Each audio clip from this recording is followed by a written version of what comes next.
suatu saat Al-Imam Ahmad bin Hambal pernah didatangi oleh seorang laki-laki. Seorang laki-laki ini diintervensi oleh orang tuanya, bahwa bahkan di sana pun disebutkan salah satu penyebab banyaknya terjadi talak itu karena memang intervensi orang tua. Dan itu selalu disebutkan. Dan itu saya berapa kali diomongkan sama saya, ini kamu hati-hati ya, kamu hati-hati ya. Karena ini salah satu menjadi penyebab seringnya terjadi perceraian.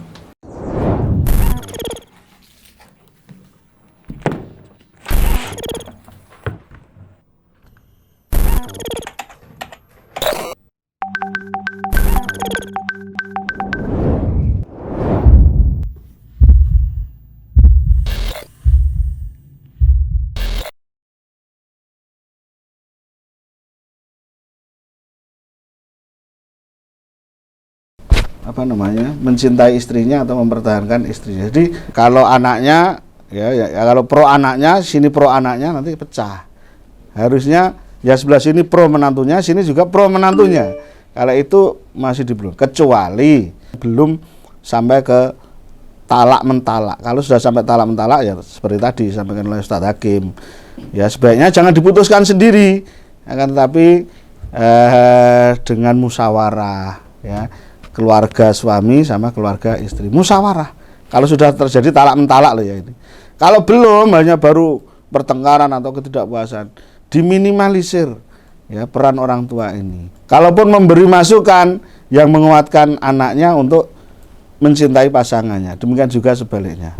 Tadi Ustadz Parman menceritakan tentang Fatimah yang mengadu ke Rasulullah ya. Saya menceritakan Asma bintu Abu Bakar yang mengadu kepada bapaknya, yaitu Abu Bakar.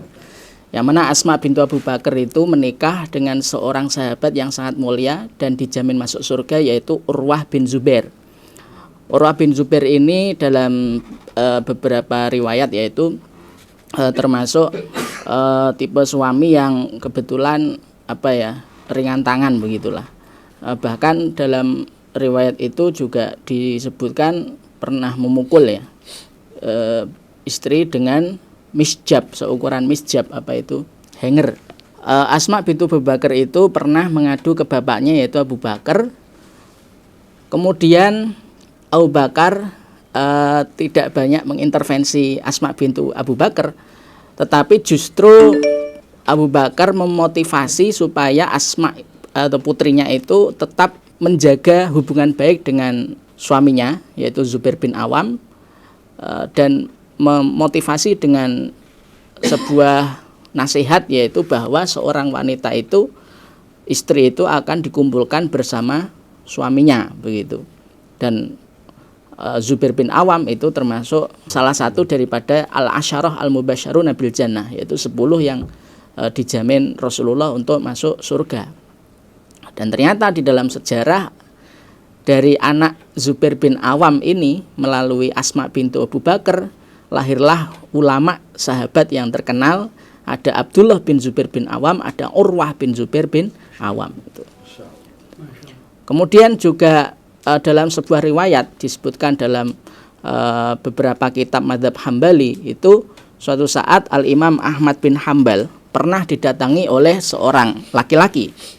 Seorang laki-laki ini diintervensi oleh orang tuanya, bahwa inna abi ya'muruni an utalliqa zaujati. Wahai Imam Ahmad, bapakku itu memerintahkan aku agar aku menceraikan istriku begitu.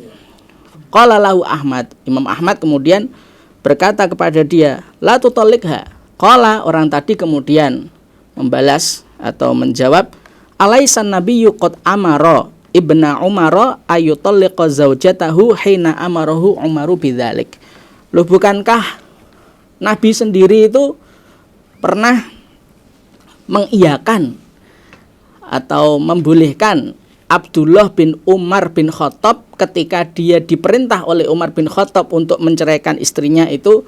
Abdullah bin Umar bin Khattab itu betul-betul menceraikan istrinya begitu. Kemudian Imam Ahmad menjawab, wahal abu kamitslu Umar. Lah, apakah bapakmu itu sudah levelnya seperti Umar bin Khattab begitu ya.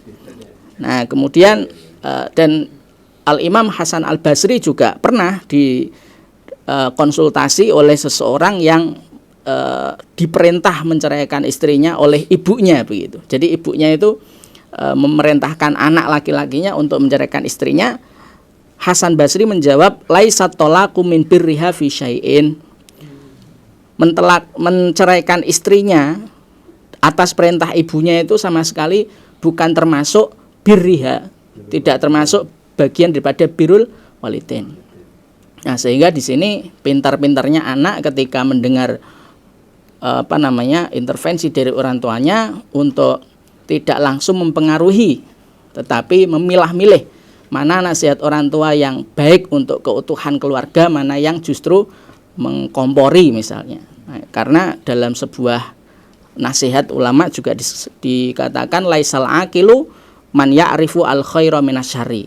Jadi orang yang cerdas itu bukan orang yang mampu membedakan mana baik mana buruk, tidak, tapi man ya'rifu khaira asyara ini, yaitu orang yang mampu memilih yang terbaik di antara dua hal yang sama-sama buruk gitu.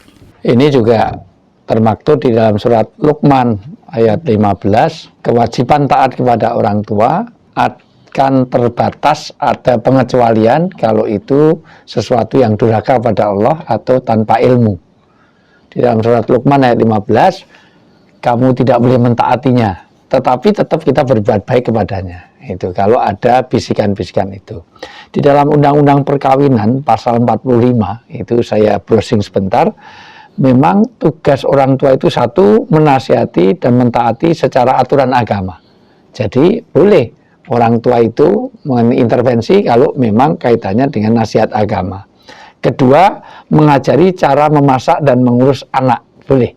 Karena dia punya pengalaman dunia masak. Dan itu dilakukan oleh istri saya awal-awal nikah, itu handphone selalu bunyi, ini bumbunya apa, ininya apa. Jadi kadang-kadang ini, kalau sekarang pakai cookpad namanya. Cookpad itu kalau mau masak itu browsing, nanti bumbunya apa, ada tip-tipnya itu semuanya. Di sini juga menjelaskan tentang kewajiban suami kepada istrinya. Di sini juga menjelaskan bagaimana para wanita dalam Islam fungsi sebagai ibu rumah tangga. Karena dia mungkin ibu rumah tangga baru itu, dan sekedar memberi saran atas masalah yang terjadi, tetapi tidak boleh ada pemaksaan. Dan di situ serta menjadi tempat untuk keluh kesah. Jadi untuk soulmate aja, tempat untuk curhat saja, boleh seorang tua.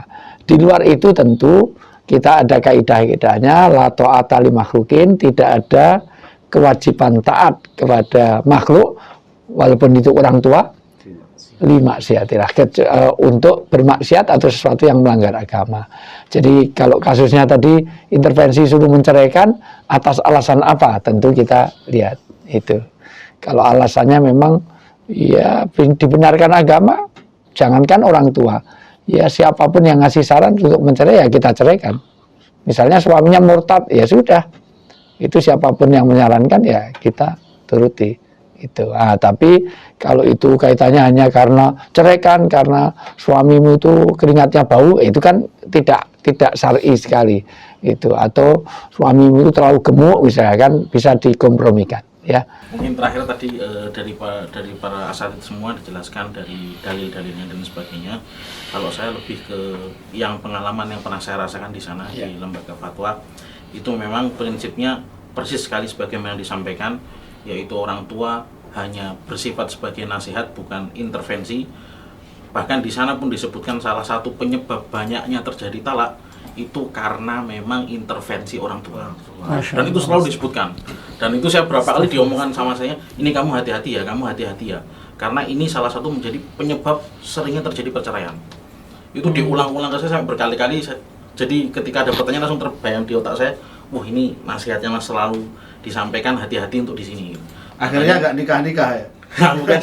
bukan ke situ arahnya, malah arahnya ke situ. Akhirnya ya lebih untuk tidak intervensi kepada keluarga, tetapi ya karena itu menjadi salah satu penyebab utama terjadinya perceraian berdasarkan pengalaman di sana gitu kan. Jadi seperti itu. Ya karena kadang-kadang di dalam penelitian itu ada yang namanya gini. Ada etik, ada emik.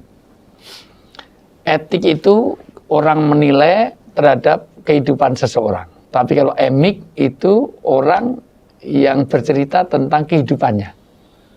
Jadi ketika orang tua melihat kehidupan anak, belum tentu anak punya perasaan yang sama, penilaian yang sama terhadap kehidupannya.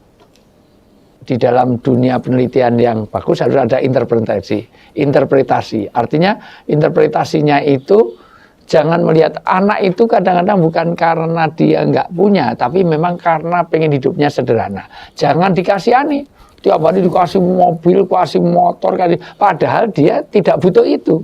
Justru kasihan tuh orang-orang yang resmi itu harus berangkat kantor jam sekian, makan harus teratur, harus itu. Nah, ini namanya cara pandang. Inilah maka jangan mudah memberikan penilaian untuk orang tua kepada anak dan juga jangan mengintervensi kecuali kita bisa memahami supaya tadi bisa jadi al-aqil jadi.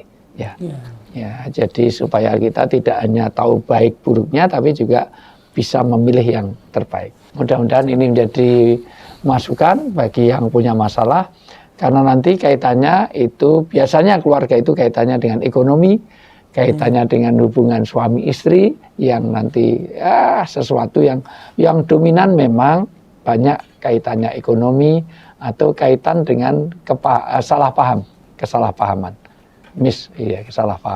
Baik, mudah-mudahan dijadi masukan juga bagi para orang tua.